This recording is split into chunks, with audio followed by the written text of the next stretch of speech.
Rajahmundry VL Puram Margani estates party కార్యాలయంలో YCP ఆవిర్భావ దినోత్సవ వేడుకలు అత్యంత ఘనంగా నిర్వహించారు. రాజమండ్రి విఎల్పురం మార్గని ఎస్టేట్స్ పార్టీ కార్యాలయంలో పండుగ వాతావరణం నెలకొంది. వైసీపీ ఆవిర్భావ దినోత్సవ వేడుకలు అత్యంత ఘనంగా నిర్వహించారు. తొలుత పార్టీ జెండా ఆవిష్కరణ చేశారు. అనంతరం దివంగత ముఖ్యమంత్రి వైఎస్ఆర్ విగ్రహానికి పూలమాలలు వేసి ఘనంగా నివాళులర్పించారు.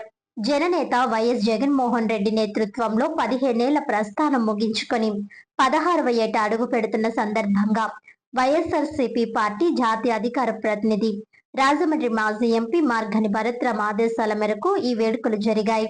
పార్టీ రాష్ట్ర సెంట్రల్ ఎగ్జిక్యూటివ్ కమిటీ సభ్యులు మాజీ రుడా చైర్మన్ రౌతు సూర్యప్రకాష్ రావు, ఉభయ తెలుగు రాష్ట్రాల బీసీ జేఏసీ సంఘాల గౌరవ అధ్యక్షులు మార్గని నాగేశ్వరరావు, రాజమండ్రి పార్లమెంట్ సమన్వయకర్త డాక్టర్ గూడూరి శ్రీనివాస్, మాజీ రాష్ట్ర greening corporation chairman Chandan Nageswar, మాజీ రాష్ట్ర housing corporation chairman Medapati Sharmila Reddy ఆధ్వర్యంలో వైఎస్ఆర్సీపీ ఆవిర్భావ దినోత్సవ వేడుకలు అంబరాన్ని తాకాయి.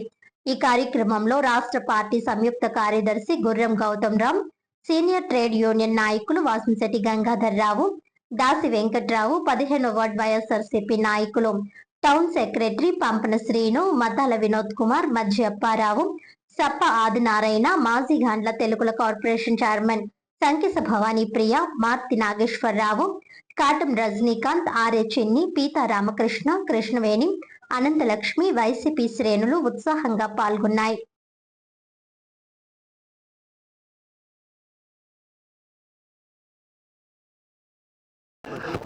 దేశ చరిత్రలో ఒక సువర్ణాక్షరాలతో లిఖించదగ్గటువంటి రోజు ఇవాళ. వైఎస్ఆర్ కాంగ్రెస్ పార్టీ ఎలా ఏర్పడిందని అంటే, దివంగత నేత రాజశేఖర రెడ్డి గారు పేదవాడు సంక్షేమం కోసం, పేదవాడు కంట కన్నీళ్లు తొడాలని అత్యద్భుతమైనటువంటి పథకాలు పెట్టి దేశ చరిత్రలో బహుశా భారతదేశంలో ఉన్న ఏ రాష్ట్రంలో లేనటువంటి గొప్ప పథకాలు.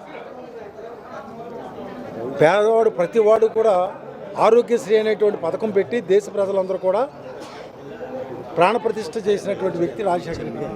చదువుకోవాలంటే ఫీజు రియంబర్స్మెంట్, ప్రతి ఇంటికి ఒక పెద్ద కొడుకుగా పెన్షన్, అత్యద్భుతమైన పథకాలు పెట్టి ఇంకా ప్రజల్లో ఉన్నటువంటి నిరాశ నిస్పృహలను పారదోలడానికి రచ్చబండి అనే కార్యక్రమానికి వెళ్ళి ఆయన చనిపోతే అప్పటి వరకు రాజకీయాలకు సంబంధం లేకుండా ఉన్నటువంటి వ్యక్తి జగన్మోహన్ రెడ్డి గారు.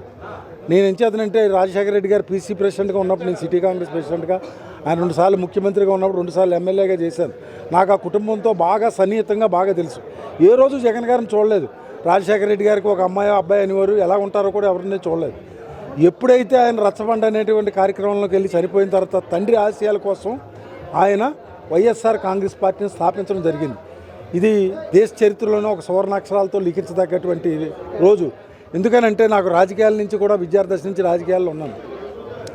వైఎస్ఆర్ అనేటువంటి పేరే చరిత్రలో ఒక సువర్ణాక్షరాలతో లిఖించదగ్గ పేరు. బహుశా దేశంలో ఏ రాజకీయ నాయకుడికి ఇలాంటి ఖ్యాతి రాదు. వైఎస్ఆర్ అనేటువంటి పదం యువజనులు, శ్రామికులు, రైతులు కలిగినటువంటి ఆయన పేరులోనే ఉంది. భగవంతుడు అంటే ఆయన అలా పుట్టించాడు, ఆయన అలాంటి పరిపాలన ఇచ్చాడు. తర్వాత తండ్రి ఆశయాల కోసం ఆయన రాజకీయాల్లోకి వచ్చి తక్కువ కాలంలో, ఎప్పుడో మనం చెప్పుకుంటే వాళ్ళు ఎన్టీ రామారావు తక్కువ కాలం దిగి ఈ రాష్ట్రంలో అధికారంలోకి వచ్చాడు. ఆ రికార్డును బదలుకొట్టాడు ఇవాళ జగన్మోహన్ రెడ్డి గారు. తన రెక్కల కష్టం మీద ఇవాళ ప్రజల కంట కన్నీళ్లు తొట్టడానికి ఆయన ఇవాళ పార్టీని స్థాపించాడు. తండ్రి ఆశయాల కోసం మరి వాళ్ళ 14 నుంచి 19 వరకు పరిపాలన అంటే ఎలా ఉంటుందో చూపించినటువంటి వ్యక్తి. అటువంటి వ్యక్తి చే ఏర్పడినటువంటి తండ్రి ఆశయాల కోసం రాజకీయాల్లోకి వచ్చాడు. చాలామంది అనేవారు రాజకీయాలు, ఈయన వ్యాపారం చేస్తే అంబానీ అదాని మించిపోతాడండి, అంత బ్రెయిన్ ఉంది జగన్మోహన్ రెడ్డి గారు. కానీ ఆయన ఒకటే అనుకున్నాడు, నా తండ్రి పేదవాడి కోసం సంక్షేమం కోసం వెళ్ళి చనిపోయిన తర్వాత 8,000 కోట్లు ఉంటే ఎందుకు, పేదవాడి కంట కన్నీళ్లు తొట్టడమే నాకు జీవిత ఆశయం అని చెప్పి ఇవాళ ఆయన వైఎస్ఆర్ కాంగ్రెస్ పార్టీ స్థాపించాడు. కాంగ్రెస్ పార్టీ మరి అనేకమైన పార్టీలు కూటమి మరి ఏ రకంగా ఓడించారన్నది మనందరం కూడా చూసాం. ఎన్ని రకాల ఈవీఎం స్కామ్లు అయినాయి. ఈరోజు ఏ రకంగా కూడా ఈరోజు తెలుగుదేశం ప్రభుత్వం అదేవిధంగా కూటమి ప్రభుత్వం అనేక రకమైన హామీలు ఇచ్చారు.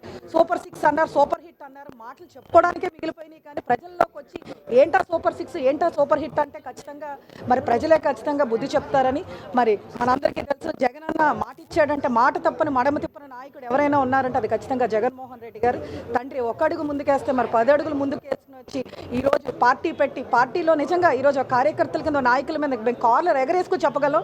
ఈరోజు మేము వైఎస్ఆర్సీపీ కాంగ్రెస్ పార్టీ నాయకులు మరి కార్యకర్తలు ఎందువల్లంటే జగన్ అన్న అన్ని సంక్షేమ పథకాలు తండ్రి మిచ్చిన సంక్షేమ పథకాలు చేసిన గొప్ప పార్టీ. ఖచ్చితంగా నేనైతే ఒకటే చెప్తున్నాను, ఈరోజు ఖచ్చితంగా ప్రజలందరూ కూడా గ్రహిస్తున్నారు. ఈరోజు ముసలోళ్ళ దగ్గర నుంచి చిన్నపిల్లల దగ్గర ఒక్క స్కీమ్ లేదు.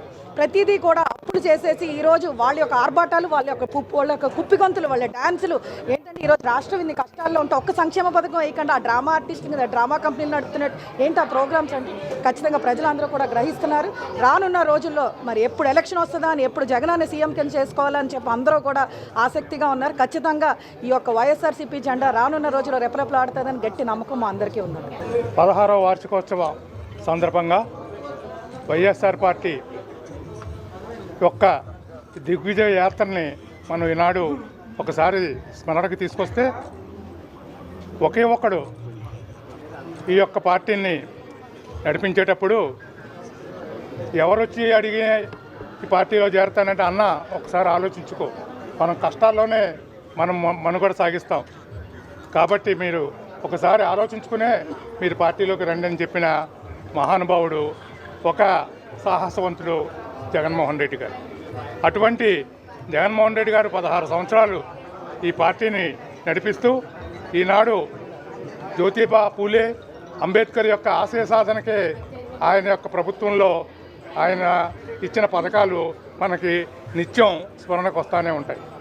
అటువంటి జగన్మోహన్ రెడ్డి గారు ఈ 15 సంవత్సరాల్లో ఎన్నో దిగ్విజయమైన పథకాలని, అచీవ్మెంట్స్ని ఆయన తీసుకురావడం జరిగింది. పార్టీని ఒకసారి అధికారంలోకి రాకపోయినా, ఒకసారి ప్రాంతీయ పార్టీ అనేది మొట్టమొదటిసారి అధికారంలోకి రాకపోతే అది పార్టీ మూసుకుపోవాల్సిందే. అటువంటి పరిస్థితుల్లో కూడా మళ్ళీ ఆయన దిగ్విజయమైన పాదయాత్ర చేసి 19-24 సంవత్సరాల్లో ప్రభుత్వాన్ని స్థాపించి, ప్రభుత్వం అంటే ఇలా ఉండాలి అని ఈ ప్రపంచానికి, దేశానికి చాటి చెప్పిన మహోన్నత వ్యక్తి జగన్మోహన్ రెడ్డి గారు.